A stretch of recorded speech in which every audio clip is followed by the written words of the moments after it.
अच्छा, हम 35 तक कर चुके थे इलेक्ट्रिसिटी का पार्ट।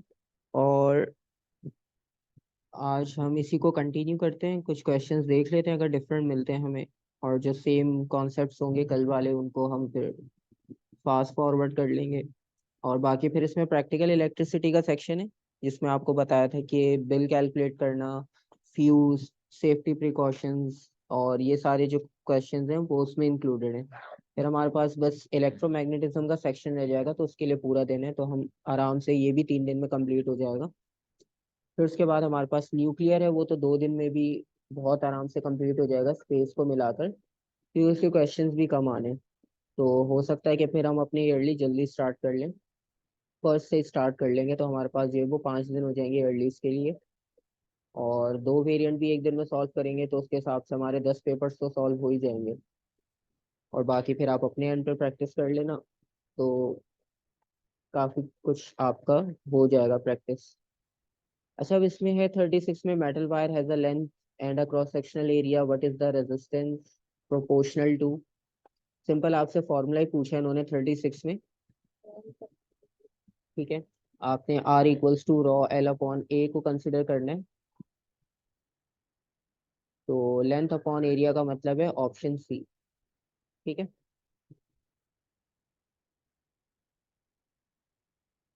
37, 37 में है, a student joins 3 6 ohm resistor as shown in the diagram।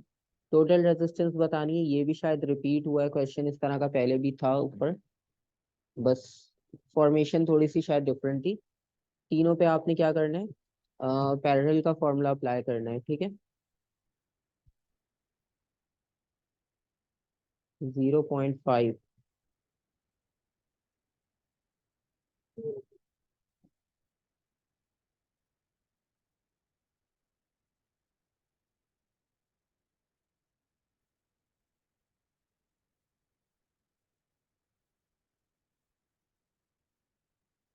अच्छा, 2 आर है, ठीक है, आप अपने एंड पे एक बार चेक कर लेना, 1/r वाला फॉर्मूला यहाँ पर यूज होगा।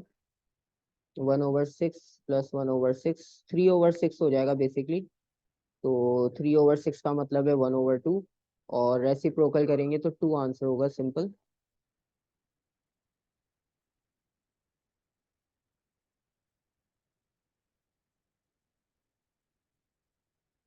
B answer. ठीक है।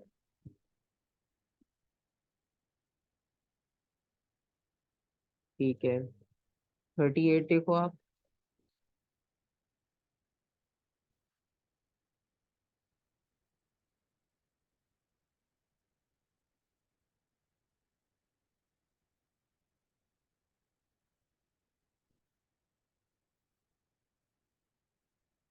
ठीक है, 2 में उन्होंने कहा है कि पोटेंशियल डिफरेंस है अक्रॉस 10 ओम रजिस्टर, और 5 वोल्ट पोटेंशियल डिफरेंस है आपके पास, रेजिस्टेंस दिए और वोल्टेज दिया है आपको।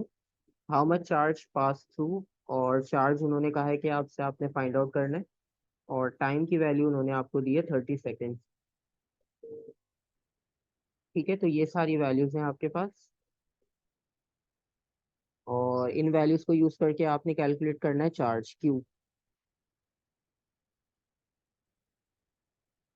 अब क्यू आपको पता है कि इलेक्ट्रिक करंट के फॉर्मूला में तो आपने पढ़ा था, I is equals to Q over T.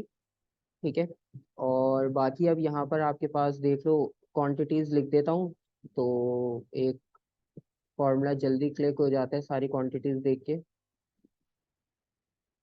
तो सिंपल सा है, पहले आप आई निकालोगे, क्योंकि क्यू हमारे पास I is equals to Q over T में आता है। अब आपको ऊपर वी और आर दिख रहा है, आप V is equals to I R से पहले आई कैलकुलेट कर लो। ठीक है, सिंपल सी बात है। V5 और R10,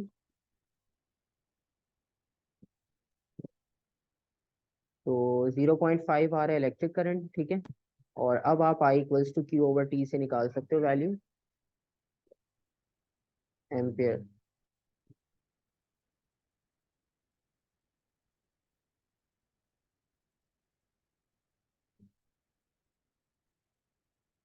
ठीक है, और फिर आप Q is equals to I T,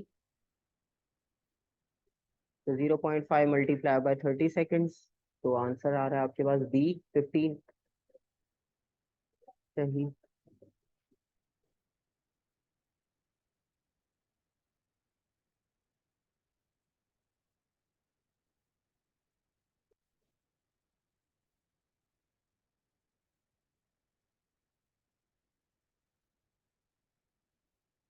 ठीक है, ये भी इजी था। अब देखो आपको पता चल गया ना, क्योंकि क्यू के लिए एक ही फॉर्मूला है, तो आपको खुद ही पता चल जाता है कि सबसे पहले आई कैलकुलेट करना पड़ेगा। उसने टाइम दिया है, तो आपको हिंट खुद ही मिल जाती है क्वेश्चन में कि ये करना पड़ेगा, वरना आपके पास एक फॉर्मूला से सॉल्व नहीं होगा question. 39, which changes both causes a decrease in resistance of a copper wire।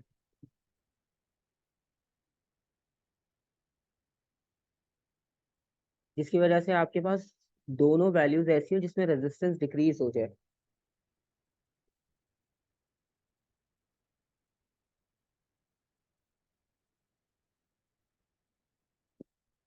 आपने इसमें से वो फैक्टर सेलेक्ट करना है जिसकी वजह से आपके पास रेजिस्टेंस डिक्रीज हो जाए। और इसमें उन्होंने साइज ऑफ वायर कहा है, यानी लेंथ की बात कर रहे हैं, और टेम्परेचर। तो हमें पता है कि आर डायरेक्टली प्रोपोर्शनल होता है लेंथ के। तो लेंथ अगर डिक्रीज होगी तो रेजिस्टेंस भी डिक्रीज हो जाएगी, और टेम्परेचर के साथ भी डायरेक्टली प्रोपोर्शनल होता है। तो अगर टेम्परेचर डिक्रीज होगा तो रेजिस्टेंस भी डिक्रीज हो जाएगी। तो हमें दोनों को डिक्रीज करना है, डिक्रीज इन लेंथ और लोअर दी टेम्परेचर। अगर टेम्परेचर हाई रखोगे आप तो रेजिस्टेंस इंक्रीज हो जाएगी। ठीक है, उन्होंने डिक्रीज का है कि दोनों फैक्टर्स में आपके पास डिक्रीज आना चाहिए रेजिस्टेंस में। ठीक है।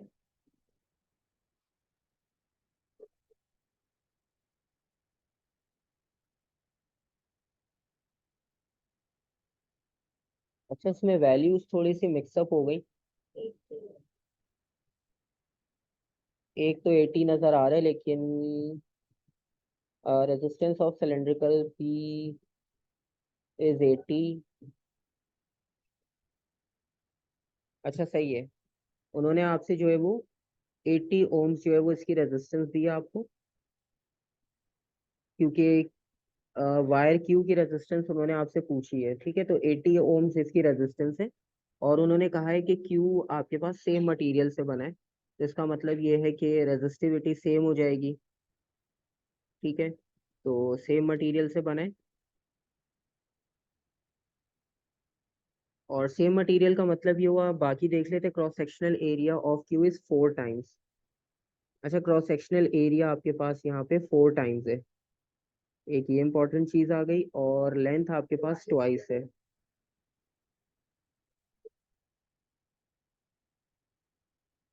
ठीक है, और अब आपने बताना है रेजिस्टेंस। ठीक है, अब इसका देखो, पुट वैल्यूज इन फार्मूला। ठीक है, हम वैल्यूज को फार्मूला में रख के कैलकुलेट कर सकते हैं, लेकिन क्योंकि इसमें सेकंड वायर की जो है ना, आपको नंबर्स नहीं दिए होते। और अब आपके पास इसमें दो मेथड्स होते हैं, या तो आप इसमें पहले रेजिस्टिविटी रख के कैलकुलेट कर लो, वरना कल हमने जिस तरह से किया था, तो कल वाले मेथड को अगर हम फॉलो करें, R is equals to rho L upon A, क्योंकि रेजिस्टिविटी कांस्टेंट होगी तो हम उसको इग्नोर करेंगे। और लेंथ उन्होंने कहा है कि कितनी इंक्रीज हो रही है, ट्वाइस। तो जो न्यू रेजिस्टेंस होगी क्यू की, उसमें लेंथ 2 टाइम्स है और क्रॉस सेक्शनल एरिया 4 टाइम्स है। तो इसका मतलब ये हुआ कि आर आपके पास 1/2 आंसर देगा आपको। तो इसका मतलब ये कि जो ओरिजिनल रेजिस्टेंस थी पी की, उससे रेजिस्टेंस हाफ हो जाएगी। तो ओरिजिनल हमारे पास 80 थी, तो 80 को हमने हाफ करना है, 40 हो जाएगी। ठीक है, तो 40 क्वेश्चन का आंसर भी 40 बी। ठीक है, तो इसमें सेम यही टेक्निक यूज करते हैं। सबसे सिंपल यही टेक्निक है, बजाय इसके कि आप कंपेयर करने और इसमें कंफ्यूज हो। क्योंकि वो आपको वैल्यूज नहीं देता सेकंड वायर के लिए, बस ये बता देता है कि मटेरियल सेम है और लेंथ इतना इतना इंक्रीज हुई है। अब हमारे पास पी की लेंथ भी नहीं है कि हम उसको मल्टीप्लाई डबल कर लें या एरिया को हाफ कर लें। खैर इजी था ये भी। और इसमें उन्होंने कहा है कि अ lamp design work at 1.5 volt. ठीक है, और अभी वो ऊपर जो है वो नॉर्मल ब्राइटनेस दे रहा है। इस केस में वो नॉर्मल ब्राइटनेस दे रहा है। फिर उन्होंने क्या किया यहाँ पर कि 4 सिमिलर सेल्स लगा दिए पैरेलल में। ठीक है, और सबका ईएमएफ 1.5 है। अब बेसिकली हमें पता है कि वो पूछेगा क्या कि 4 को पैरेलल में लगाने से क्या इफेक्ट होगा। What is the effect of connecting the extra cells in in this space. तो आपको पता है पैरेलल लगाने से क्या फायदा होगा, कि आपके पास लॉन्ग लास्टिंग हो जाएगा 1.5 वोल्ट। ठीक है, तो the lamp produces light for a longer time.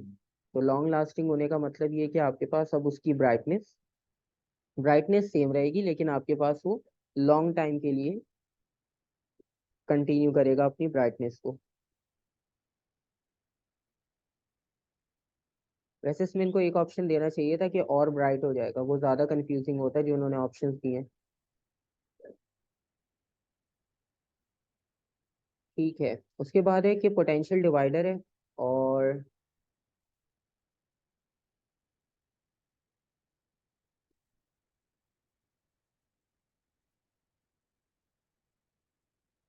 ठीक है। Sir yes thank you. I wanted to ask कि जो हमारी फिर वो डिमनेस और लाइट कितनी ब्राइट है, ये किस चीज पर डिपेंड करते हैं? लाइट की इंटेंसिटी आप कह रहे हो? यस। अच्छा, लाइट की इंटेंसिटी बेसिकली ये है कि अगर आपके पास, इन्होंने यहाँ लिखा हुआ है कि 1.5 वोल्ट, यहाँ लिखा है lamp design to work at 1.5 volt, तो 1.5 का मतलब है कि 1.5 पे वो मैक्सिमम ब्राइटनेस देगा। अगर इससे कम आप उसे वोल्ट सप्लाई करते हो तो वो डिम हो जाएगा। 1.5 इसकी मैक्सिमम वैल्यू है, अगर आप इसको इतने वोल्ट प्रोवाइड करते हो तो ये मैक्सिमम ब्राइटनेस के साथ ग्लो करेगा, जो भी मतलब उसकी नॉर्मल ब्राइटनेस होती है। अगर आप 1.5, 6, 5, 7 थोड़ा सा बढ़ जाओगे वैल्यू में, वोल्टेज में, तो लैंप थोड़ा सा ज्यादा ब्राइट होगा, लेकिन आपको पता है वो फिर कभी भी फ्यूज हो सकता है, क्योंकि उसकी लिमिट से आप ज्यादा उसको वोल्टेज सप्लाई कर रहे हो। तो अगर इससे कम सप्लाई करेंगे तो डिम होगा। तो जो उसकी रिक्वायरमेंट होती है, अगर आप उसकी रिक्वायरमेंट पे रहते हुए काम करोगे, पूरा नहीं करेंगे तो हाँ, लिमिट पे है उसकी वोल्टेज लिमिट? कुछ लिमिट आगे तक वो मटेरियल पे डिपेंड करता है। अगर अच्छा मटेरियल क्वालिटी का होगा तो वो थोड़ा टाइम रेजिस्टेंस को बेयर कर लेगा, लेकिन एट द एंड उसने फ्यूज हो जाना है।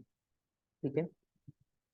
अच्छा, इसमें उन्होंने पोटेंशियल डिवाइडर का पूछा है, और दो रेजिस्टर्स कनेक्ट हैं, और 6 वोल्ट पावर सप्लाई है हमारी मेन, और उन्होंने पूछा है कि वोल्ट मीटर पे रीडिंग क्या होगी। एक रेजिस्टर, इसको हम R1 कंसिडर कर लेते हैं, इसे R2, और ये जो बेसिकली आउटपुट होगा, ये वोल्टेज का आउटपुट होता है जो हमने कैलकुलेट करना है। अच्छा, इसमें देखो ज़्यादा सोचने की ज़रूरत नहीं है, अगर किसी ने पढ़ा है किसी ने नहीं पढ़ा, याद है या नहीं याद, कोई मसला नहीं है।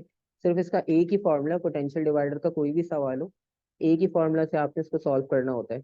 आपने कैलकुलेट करना होता है आउटपुट वोल्टेज। ठीक है।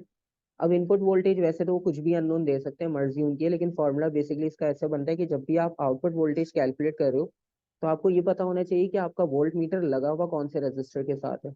अभी R1 R2 हमने अपनी मर्जी से लिखा है आइडेंटिफाई करने के लिए, वरना नंबर्स डायरेक्ट भी लिख सकते हैं फॉर्मूला में, फिर फॉर्मूला की थीम समझ नहीं आएगी वरना।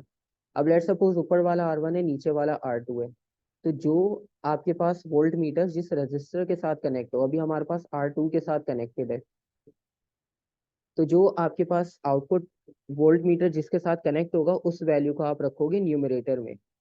अगर लेट सपोज ये वोल्ट मीटर ऊपर कनेक्ट होता, तो आप R1 को ऊपर लिखते न्यूमरेटर में। बस ये इसकी थीम है आपके पास, बाकी सिंपल।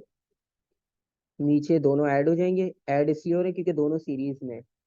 फॉर्मूला की बेसिक्स में नहीं जाएंगे क्योंकि ज़रूरत नहीं है हमें उसकी। और फाइनल आप इस पूरी क्वांटिटी को मल्टीप्लाई कर दोगे इनपुट वोल्टेज से। ठीक है, तो ये आपके पास सिंपल फॉर्मूला होता है। न्यूमरेटर में वो क्वांटिटी होगी जिसके साथ वोल्ट मीटर लगा हुआ है आउटपुट वाला, बस ये याद रखना है। तो इसके अकॉर्डिंग अब हमारा R2 जो है वो 10,000 है, और नीचे हम दोनों को ऐड कर देंगे, 10,000 प्लस 2,000, 12,000 हो जाएगा, और इनपुट वोल्टेज आपका 6 है।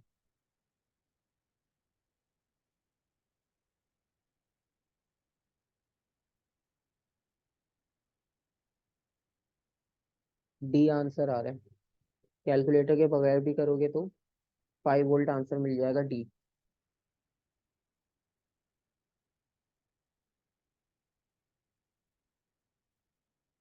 ठीक है, तो बस ये फॉर्मूलाज का अपने पास, आपके पास ऐसे फॉर्मूला शीट जो दी है उसमें लिखा होगा, बाकी आप देख लेना।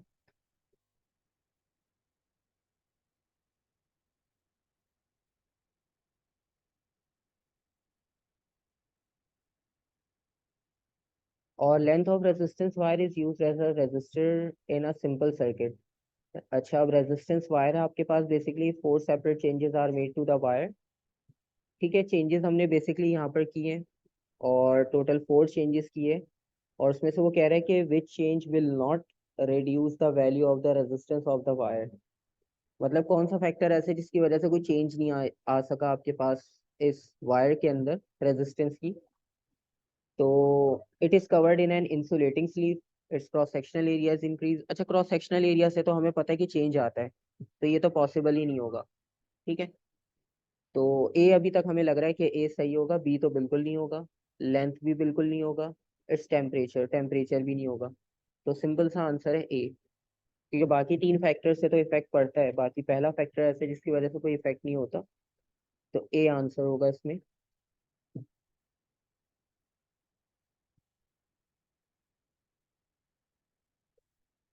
हम्म, अच्छा, इसमें लिखा हुआ है sets of voltage current readings are obtained for different electrical components, which set of reading is for a 100 ohm resistor?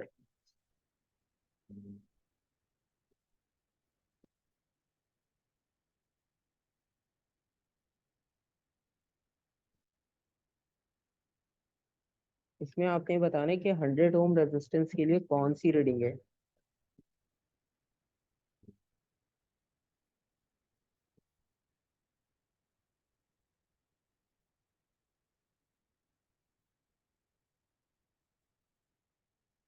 Current milli ampere में, तो इसका मतलब ये है कि अगर आप R is equals to V/I के रेफरेंस से देखो, तो लेट सपोज अगर हम ऑप्शन ए को चेक कर रहे हैं, अगर एक वैल्यू हम ये वाली चेक करना चाहें, तो हम ऐसे चेक कर सकते हैं कि 3/30, और मिली एम्पेयर का मतलब ये हुआ कि -3।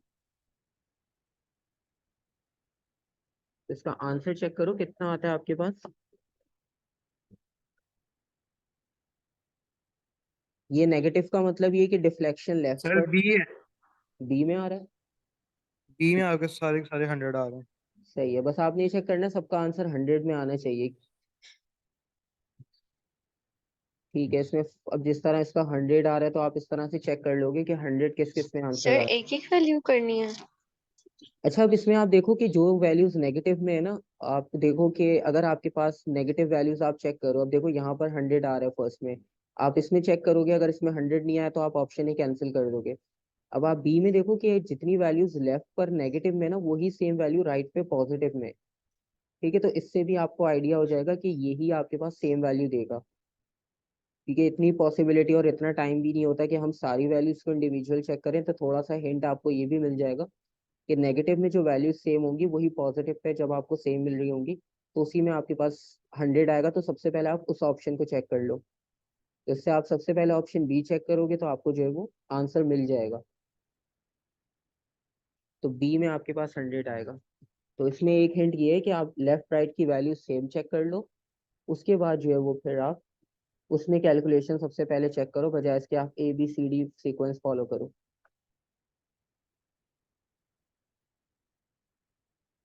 और अगर आप ए से स्टार्ट भी करोगे, तो ए में यहाँ पर आपको वैल्यू में एरर मिलेगा, उसके बाद बी की वैल्यूज में आपको 100 मिल ही जाएगा। क्योंकि आप सिंपल सा देखो कि बी ऑप्शन में ना सारे जो वैल्यूज हैं वो डिवाइड अगर आप कर रहे हो, तो आपको आंसर 10 में मिल रहा है। ठीक है, 3/30, 2/20, तो 10 में आंसर आ रहा है, मतलब 10 की वैल्यूज से चेंज आ रहा है। तो इसका मतलब ये है कि मिली एम्पेयर दिया हुआ है, तो सिंपल सी है, वो आपके पास 100 में ही आंसर देगा आपको। खैर, ये थोड़ा पुराना क्वेश्चन था, इस वजह से इस तरह से था।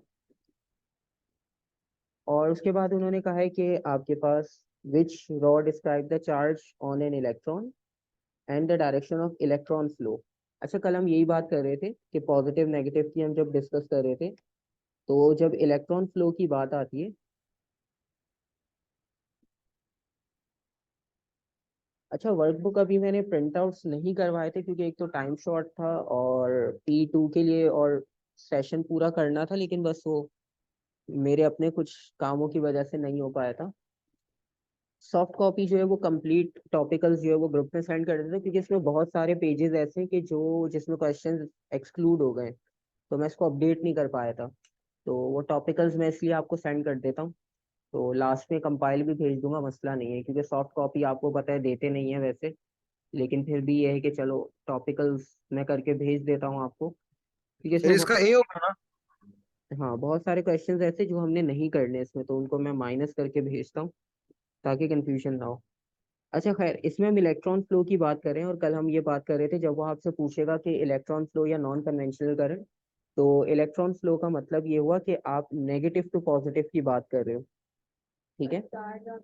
हाँ, तो नेगेटिव टू पॉजिटिव आपके पास charge on an electron negative होता है, और डायरेक्शन ऑफ इलेक्ट्रॉन फ्लो, अच्छा इलेक्ट्रॉन फ्लो अगर वो आपसे कहे, हाँ, और जब वो आपसे नॉन कन्वेंशनल का वर्ड यूज करे, तो ये दोनों टर्म्स आपको ये बताती हैं कि करंट आपके पास इस टाइम में इस कंडीशन में नेगेटिव से फ्लो करेगा।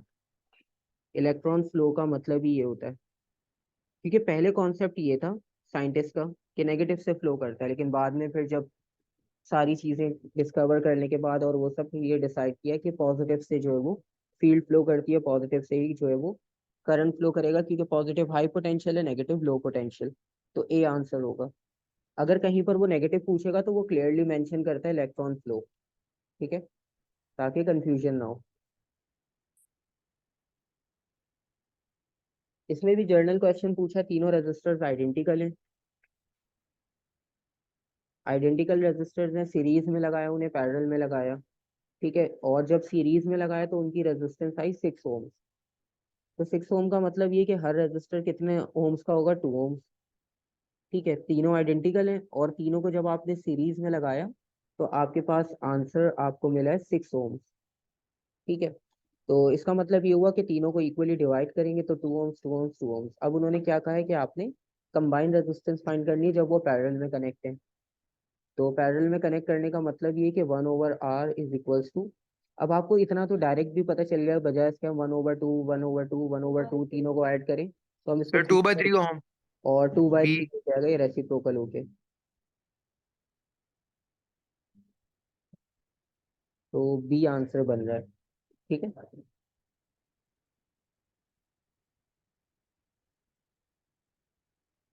तो अब तो सर आपने सपोज किया ना। नहीं, आपके पास देखो एग्जैक्ट उन्होंने कहा है कि आइडेंटिकल रेजिस्टर है सीरीज में, और कंबाइंड रेजिस्टेंस है 6। तो आप सिंपल क्या करोगे, 6 ओम को डिवाइड कर दो बाय 3, तो तीनों में इक्वली डिवाइड होगा क्योंकि तीनों आइडेंटिकल है। उन्होंने आपको जो है वो हिंट दिया है कि वैल्यू आप खुद ड्राइव कर लो, और फिर आपसे उन्होंने कहा है कि पैरेलल में उनकी वैल्यूज क्या होगी। तो पूरी कैलकुलेशन है, अजम्पशन कुछ भी नहीं है इसमें,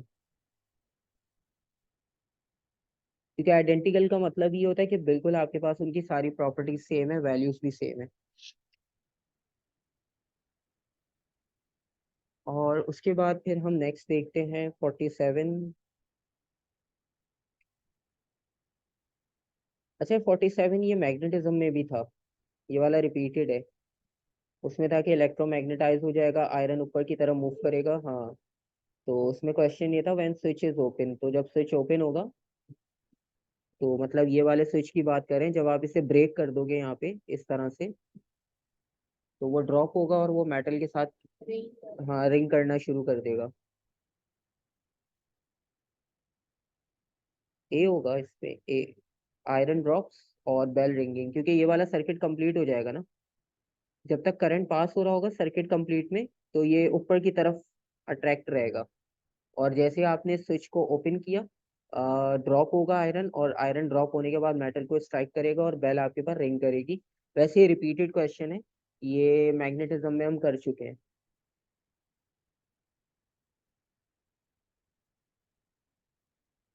और ये ग्राफ से रिलेटेड है। Filament, when filament lamp is switched on, filament lamp को आपने स्विच ऑन किया, there is a current in the lamp, as the temperature of the filament rises its resistance change. ठीक है, ये बात हमें पता है कि टेम्परेचर आपके पास जब बढ़ता है यहाँ पर, तो रेजिस्टेंस की वैल्यू में भी चेंज आता है। Which pair of graph shows how the resistance R of the filament. बढ़ेगी रेजिस्टेंस की, टेम्परेचर इंक्रीज होगा तो रेजिस्टेंस बढ़ेगी, करंट डिक्रीज हो जाएगा। तो बेसिकली आपने ग्राफ को आइडेंटिफाई करना है कि जब करंट लैंप स्विच ऑन करेंगे तो आपके पास ग्राफ कैसा बनेगा। Sir B. बी, क्योंकि रेजिस्टेंस इंक्रीज होगी और करंट डिक्रीज हो जाएगा। अच्छा, इसमें जो अभी सॉल्व कर रहा है वो ये चेक कर लेना कि आपके पास दोनों ग्राफ अलग अलग क्वांटिटीज के बने हुए हैं। पहला आर टी का बना हुआ है, पहला है रेजिस्टेंस और टेम्परेचर, दूसरा है करंट और टेम्परेचर। तो ये चीज जरा देख लेना आप। ठीक है।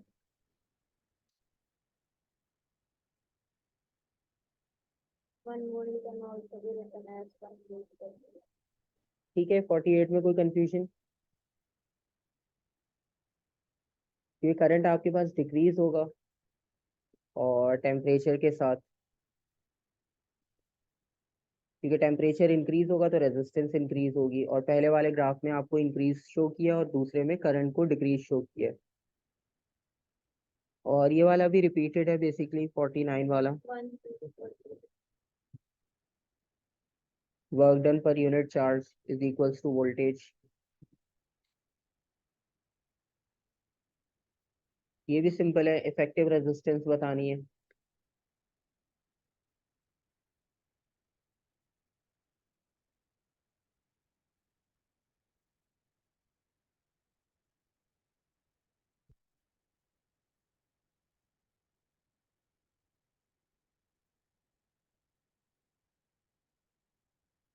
अच्छा, इसमें अब तीनों की कंबाइंड रेजिस्टेंस निकालनी है, बस तीनों का कॉम्बिनेशन आपको पता है, पैरेलल कॉम्बिनेशन है। तो सेम वही आपने 1/4 प्लस 1/2 प्लस 1/1 सिंपल उसी से कैलकुलेट करना है। तो ये आप देख लो क्या आंसर आ रहा है इसका। आंसर वैसे इसका ए आएगा।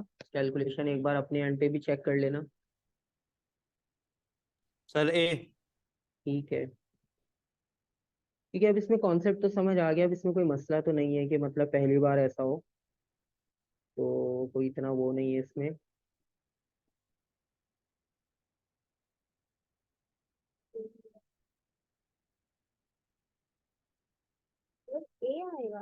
ए आंसर आ रहा है 0.57।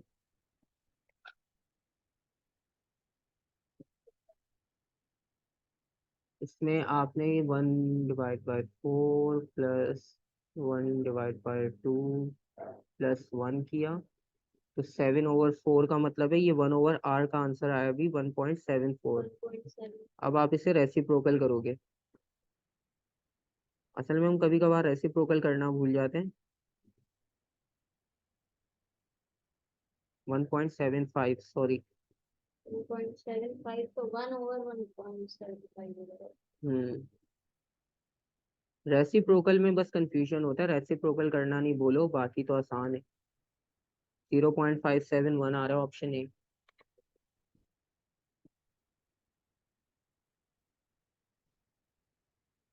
मार्किंग स्कीम के सारे आंसर टेस्टेड है, सारे चेक करके लिखे हुए हैं, तो कोई ऐसा मसला नहीं है। एक बार कैलकुलेट अपने एंड पे कर लिया करो, ताकि अगर आपको कोई कंफ्यूजन आ रही हो तो वो क्लियर हो जाए।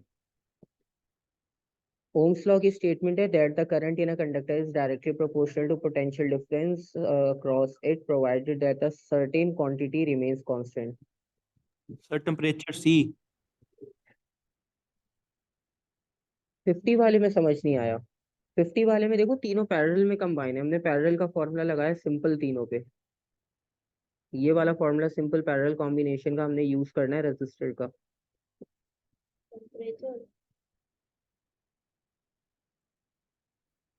आप चेक कर लो, कैलकुलेशन सारी मैंने लिख दी है।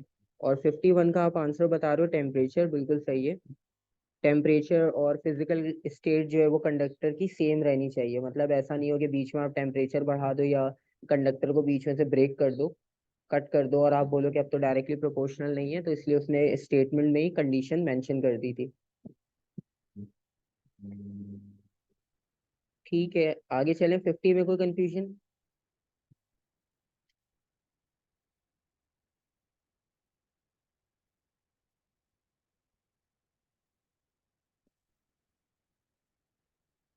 अच्छा, यहाँ पर आपके पास लाइव न्यूट्रल, अच्छा खैर ये न्यूट्रल वायर वगैरह वाला कॉन्सेप्ट आ गया।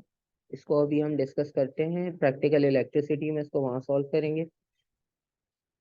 मेरा ख्याल है अब ये बस इस मीटिंग के एंड तक इसके बाकी क्वेश्चंस जितने होते हैं हम कर लेते हैं, क्योंकि अब तो ऑलमोस्ट सेम ही आ रहे हैं क्वेश्चंस। अच्छा, इसमें उन्होंने पूछा था circuit diagram shows a parallel arrangement of a resistor दो रेजिस्टर्स हैं, पैरेलल कनेक्ट हैं, P Q R S represents the current as the point shown, which statement is correct?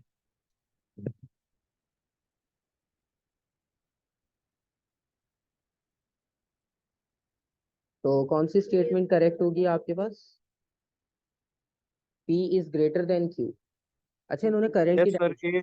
हाँ, इन्होंने करंट की डायरेक्शन बताई है। P जो है वो करंट की डायरेक्शन को शो कर रहा है, और जब करंट यहाँ पर आएगा तो वो बेसिकली दो पार्ट्स में डिवाइड होगा, यहाँ पर अलग और यहाँ पर अलग हो जाएगा। हाँ, तो करंट जो है वो 10 ओम से ज्यादा पास होगा, क्योंकि 20 ओम रेजिस्टेंस ज्यादा है तो वो कम करंट को फ्लो करने देगा। तो P जो है वो बेसिकली ग्रेटर होगा Q से।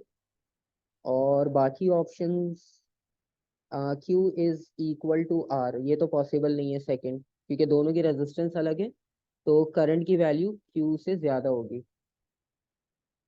बेसिकली Q की वैल्यू ग्रेटर होगी R से। ठीक है, थर्ड वाले ऑप्शन को देखो, R is greater then S। R is greater then S, R equal होगा S के। ठीक है, सॉरी, बल्कि R जो है वो ग्रेटर होगा S से या लेस होगा, क्योंकि दोनों आपके पास एक ही कनेक्शन से पास हो रहे हैं, तो वो जो रेजिस्टेंस की वैल्यू होगी वो उसके इक्वली डिवाइड होगा। तो R बेसिकली S के इक्वल होगा, क्योंकि वो एक ही लाइन में पास हो रहा है, एक ही रजिस्टर है, वहां पर करंट उसके अकॉर्डिंगली डिवाइड होगा। S is equals to P, तो S आपके पास P के इक्वल नहीं होगा जब तक करंट यहाँ नहीं पहुंच जाता। इस पॉइंट पर जब वो पहुंचेगा तो वो P के इक्वल होगा। तो सिंपल सा आपके पास है P is greater than Q, option A.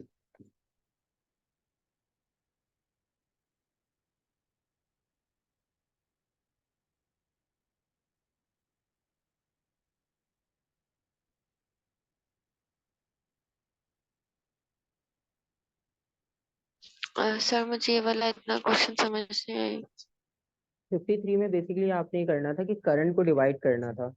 जब करंट आपके पास फ्लो करना शुरू करता है तो करंट के पास सबसे पहले एक पाथ था, वो एक डायरेक्शन में फ्लो कर रहा था, तो करंट की जो भी वैल्यू थी वो पी पर थी।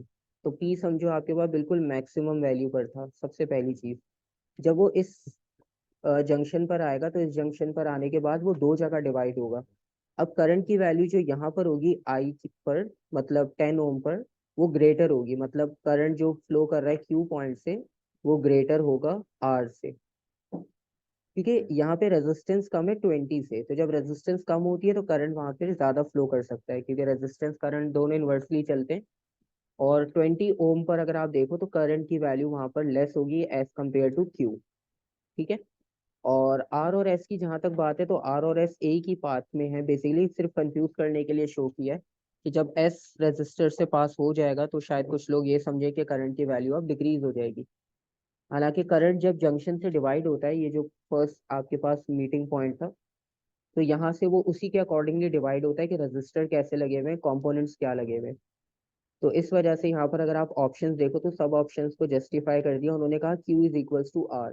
तो Q R के इक्वल नहीं है, Q की वैल्यू ग्रेटर होगी R से, क्योंकि Q में रेजिस्टेंस कम है, तो वो करंट ज्यादा प्रोड्यूस करेगा। तो अगर आप इसमें रेजिस्टेंस वाइज कंपेयर करो तो R Q की रेजिस्टेंस जो है वो लेस है as compare to resistance of point R।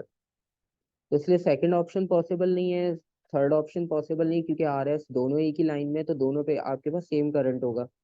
और फोर्थ ऑप्शन तो बिल्कुल पॉसिबल नहीं है, क्योंकि जब तक आपके पास वो दूसरे जंक्शन पे मीट नहीं करेगा, क्योंकि करंट यहाँ से वापस आएगा, यहाँ से वापस आएगा, तो जब तक वो उस जंक्शन पे नहीं पहुंचेगा तो करंट की ओरिजिनल वाली वैल्यू आपको वापस नहीं मिलेगी।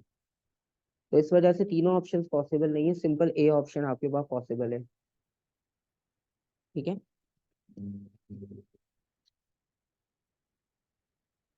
बेसिकली करंट को डिवाइड करना था यहाँ पर, और रेजिस्टेंस की वैल्यूज उन्होंने इसलिए दी थी ताकि आपको रेफरेंस भी मिल जाए कि करंट कहाँ मैक्सिमम फ्लो करेगा, कहाँ मिनिमम।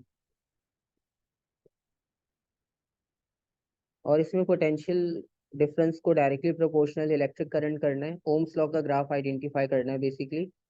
बल्कि उन्होंने लिखा है कि in which the resistance increase as the current increase, उन्होंने चेंज कर, बी। बी में होगा। तो उन्होंने बेसिकली ये कहा है कि रेजिस्टेंस बढ़ेगी करंट के साथ, तो जैसे जैसे आप देखो आप करंट की डायरेक्शन में ऊपर बढ़ना चाह रहे हो, आपका ग्राफ कर्व होता जा रहा है बी में। इसका मतलब ये कि आपकी करंट की वैल्यू जो है वो डिक्रीज हो रही है। इसका मतलब ये कि आप जैसे जैसे हायर वैल्यूज पर जाने की कोशिश कर रहे हो करंट पे, रेजिस्टेंस बढ़ रही है, और जब रेजिस्टेंस बढ़ेगी तो वो करंट को फ्लो नहीं करने देगा मैक्सिमम वैल्यू पर। तो बी आपके पास राइट चॉइस होगी इसमें। ठीक है, सी बिल्कुल इसका ऑपोजिट है, और डी में डायरेक्टली जा रहा है, और वो स्टार्ट भी किसी फिक्स वैल्यू से हुआ है। और जो ग्राफ ए है वो तो ओम्स लॉ का है ग्राफ है, कांस्टेंट रेजिस्टेंस का। ठीक है,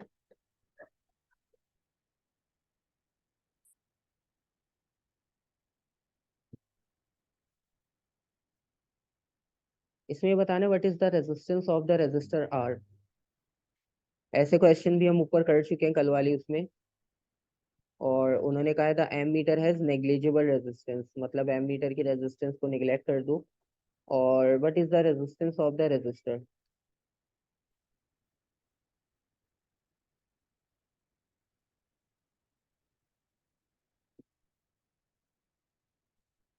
कैलकुलेशन करो, देखो क्या आंसर आता है आपके पास। वोल्टेज आपके पास टोटल सप्लाई हो रहा है 3, तो वोल्टेज तो हमें मिल गया। ठीक है, और सीरीज में आपको पता है करंट सेम सप्लाई होता है। ठीक है, तो इसका मतलब ये हुआ कि आपके पास सीरीज में करंट की वैल्यू सेम होगी, तो बहुत सिंपल हो गया। V इज इक्वल्स टू, अगर आप आई आर लगाते हो, क्योंकि यहाँ पे सीरीज कॉम्बिनेशन है दोनों रेजिस्टर्स का, और सीरीज में आपको पता है कि करंट की वैल्यू जो है वो सेम होगी। तो इसका मतलब है अगर 0.5 एम्पेयर वो रीडिंग नोट कर रहा है करंट की, तो 0.5 भी दोनों से पास होना चाहिए। तो वोल्टेज आपका 3 और करंट 0.5, रेजिस्टेंस अननोन, तो 3 डिवाइड बाय 0.5, कितना आंसर आ रहा है? 6 आ रहा है।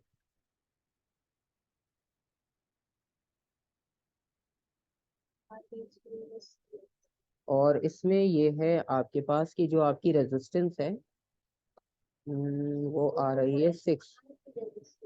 हाँ, अब आप देखो आपके पास टोटल आंसर आया है 6। हाँ, आपके पास टोटल आंसर आ रहा है 6 ओम्स। ठीक है, अब 6 ओम्स में से आपके पास, हमने सीरीज कॉम्बिनेशन, हमने ये जो आर कंसिडर किया है, ये हमारा कंबाइन था। ठीक है, आप इसको चाहो तो आप इसे ऐसे भी लिख सकते हो। अगर सिंप्लीफाई मैं यहाँ पर इसको कर दूं, तो आप इसको R+1 भी लिख सकते हो। ठीक है, मतलब अब ये दोनों सीरीज में है ना, अगर हम सीरीज का फॉर्मूला लगाते हैं तो सीरीज में दोनों ऐड होते हैं, तो आप इसको R+1 भी कर सकते हो। फिर वो 1 यहाँ पर आकर माइनस हो जाएगा, तो फाइनल आंसर आएगा सी।